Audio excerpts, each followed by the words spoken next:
seguinte, amigos. É incrivelmente difícil acreditar em tudo que vou contar a vocês. Eu por muitas vezes já me peguei parado olhando para lugar nenhum e pensando em tudo que aconteceu a mim e a minha família.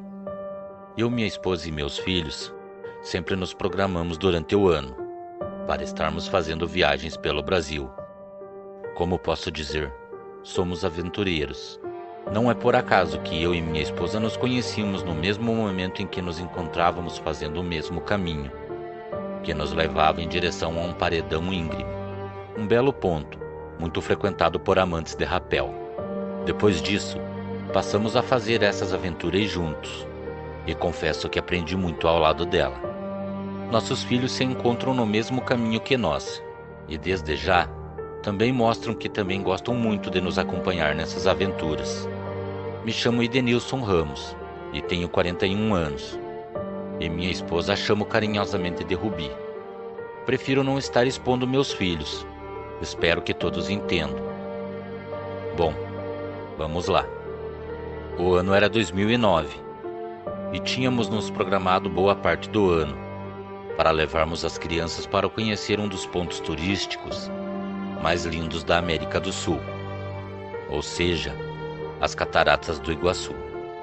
Todos estávamos eufóricos, tudo estava certo. Seriam 5 dias conhecendo a cultura e o povo daquele belo lugar. Isso sem falar que poderíamos desfrutar de toda aquela área, em que a natureza com toda a sua formosidade se revela em forma de uma linda paisagem para os seus visitantes. A viagem seria longa. Faríamos algumas paradas durante o trajeto para que todos pudessem tomar banho e também descansar um pouco.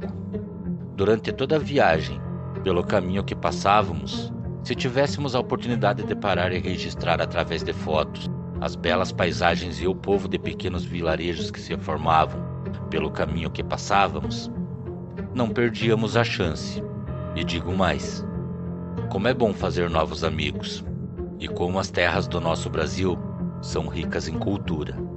Então, depois de já estarmos na estrada, acabamos que se encontramos com uma forte chuva pelo caminho.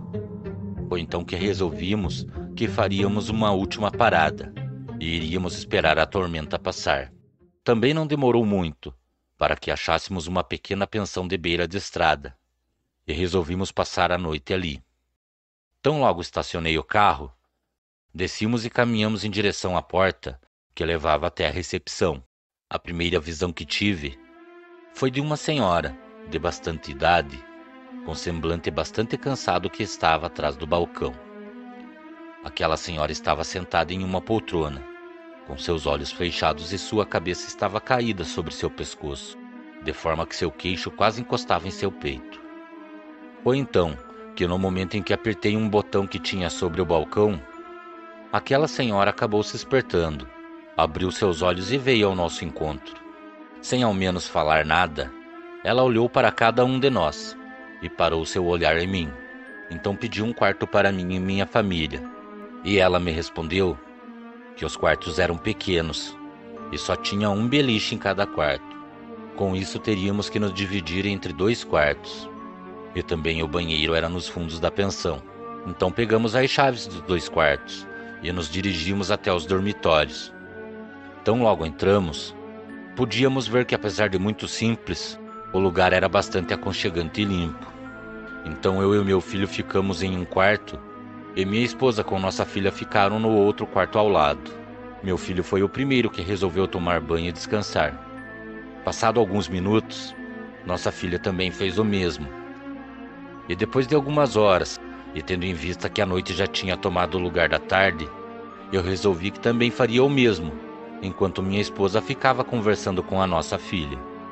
Foi no momento em que eu estava tomando banho que senti um forte cheiro ao redor do banheiro. Era um cheiro muito semelhante à carniça. Também ouvi alguns barulhos na mata, que se formavam atrás dos quartos que estávamos. Como estava chovendo muito forte, achei que a chuva poderia estar fazendo com que galhos de árvores viessem a estar se chocando contra a parede de trás do banheiro. Isso fez com que eu não me preocupasse e não percebesse que existia um grande problema. Eu jamais imaginaria que, a partir daquele momento, minha família estaria correndo perigo. Então, depois de já ter tomado um bom banho, retornei ao quarto que eu estava com meu filho. E minha esposa, passado alguns minutos, veio até mim e falou que a porta do quarto que ela e a nossa filha estavam iria ficar entreaberta.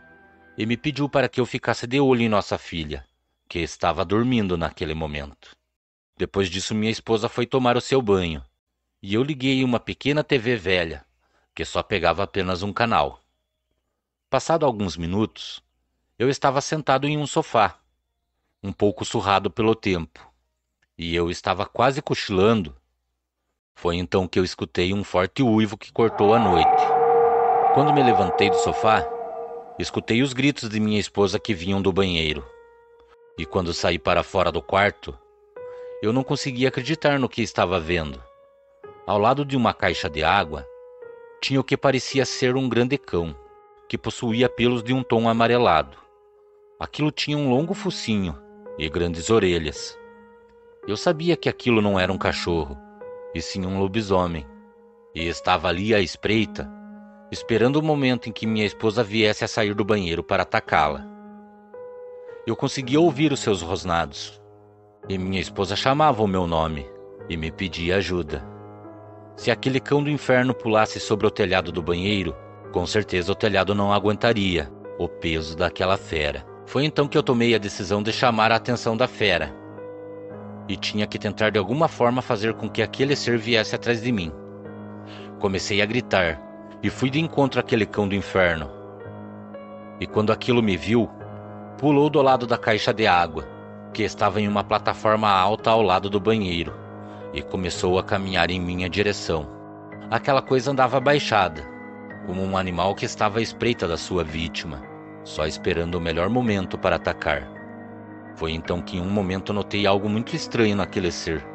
Custei acreditar no que vi, e no momento em que aquela coisa correu em minha direção, eu corri em direção à porta da pensão. Foi então que tão logo eu entrei na pensão, me joguei atrás do balcão. Eu escutava o barulho dentro da pensão daquela fera respirando, e também como se estivesse cheirando o ar para descobrir onde eu estava. Eu tremia muito, a ponto de ter que segurar minhas próprias pernas, para que não se chocassem uma contra a outra, e aquela fera não viesse a descobrir onde eu estava escondido, pois eu estava encolhido embaixo do balcão. Foi então que olhei em direção à poltrona que aquela velha senhora estava, e notei que havia uma peruca, e também um velho vestido com estampas florais sobre a poltrona. Então, quando achei que estava tudo perdido, vi o momento em que luzes clarearam a recepção da pensão, e também ouvi o som de algo que raspava o chão de madeira.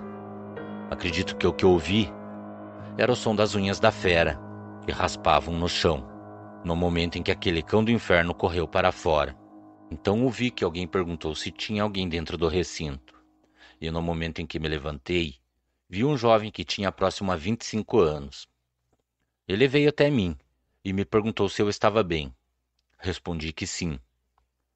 Foi aí que notei que o acontecido parecia não o preocupar por nenhum momento. Depois de aquele jovem se apresentar, ele me falou que sua mãe era a proprietária do lugar. Mas em nenhum momento ele perguntou se sua mãe estava bem, e também não mostrou nenhuma preocupação com ela. Eu fiquei pensativo com algumas coisas que vi quando tudo isso aconteceu. No mesmo momento, eu pedi para aquele jovem fechar minha estadia naquele lugar. Fui até a minha esposa, que já tinha arrumado tudo, e estava com nossos filhos já acordados, e comuniquei que iríamos embora naquele momento. E quando retornei alguns minutos depois de já ter colocado todas as nossas coisas dentro do carro, foi então no momento em que entrei novamente na pensão que levei um susto. Aquela senhora estava atrás do balcão, junto com o seu filho. Ela insistia para que ficássemos o resto da noite e seguíssemos somente pela manhã. Depois daquela senhora muito insistir, eu falei que naquele lugar eu não ficaria com a minha família. Fiz questão de pagar o valor da noite de descanso. Então, no momento em que lhe dei o dinheiro e ela pegou de minha mão, foi que tive a certeza do que vi. Eu tinha notado algo muito estranho no lobisomem, mas não dei muita atenção. Amigos, quando aquela fera caminhava em minha direção, eu vi que os últimos dentes da boca daquela fera eram dentes de ouro. E por incrível que pareça, no momento em que aquela senhora pegou o dinheiro da minha mão, ela abriu um largo sorriso para mim. E o que percebi vocês não vão acreditar. Eu acabei vendo que os seus últimos dentes eram de ouro. E seu filho, quando se despediu de mim, também tinha um dos dentes de sua boca de ouro. Um canino, para ser mais exato. Foi então que no momento em que eu saía pela porta e caminhava em direção ao carro, que ouvi a voz do rapaz dizendo que seríamos sempre muito bem-vindos. E depois de entrar no carro e manobrar até a pista, olhei para a porta da pensão e vi que tanto o jovem como a sua mãe estavam com seus olhos amarelados e brilhando como chamas de fogo.